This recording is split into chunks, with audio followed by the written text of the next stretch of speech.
isa sa inyong kapatid at iwaksi ninyo ang pagkapuot sa inyong mga puso.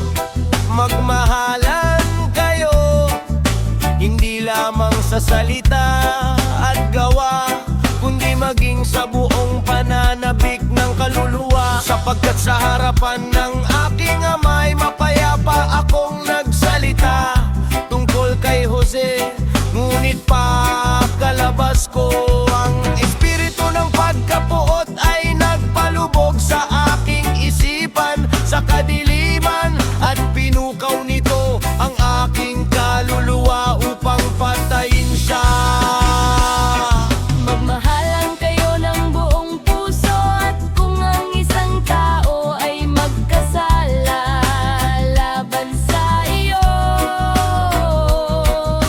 magsalita ka sa kanya ng may kapayapaan, at huwag ang magtago ng pandaraya sa iyong kaluluwa. At kung siya'y magsisi at magtapat, patawarin mo siya.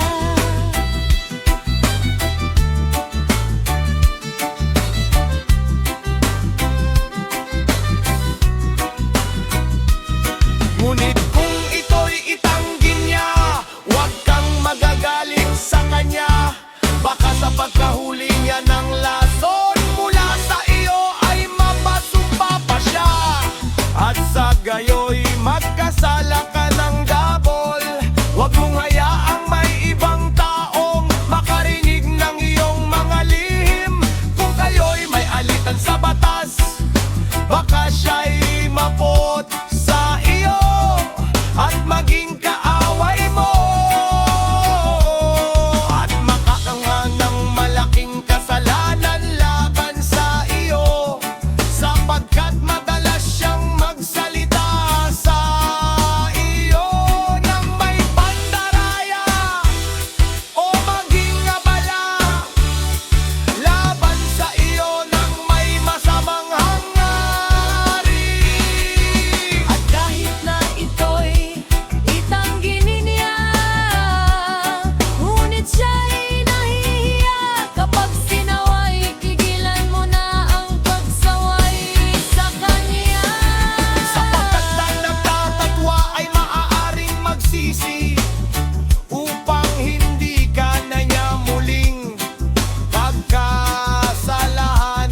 Oo, maaari ka pa niyang parangalan at matakot at makipagpayapaan sa iyo. At kung siya'y walang hiya at magpumilit sa kanyang pagkakasala, patawarin mo pa rin siya ng buong puso at ipaubaya mo sa alahaya ang paghihiganti. Kung ang isang tao ay lalong nagtatagumpay kaysa iyo,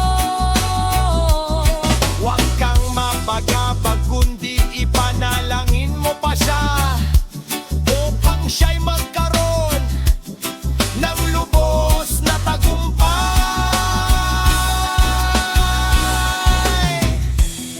sapagkat ito'y para sa inyo ikabubuti.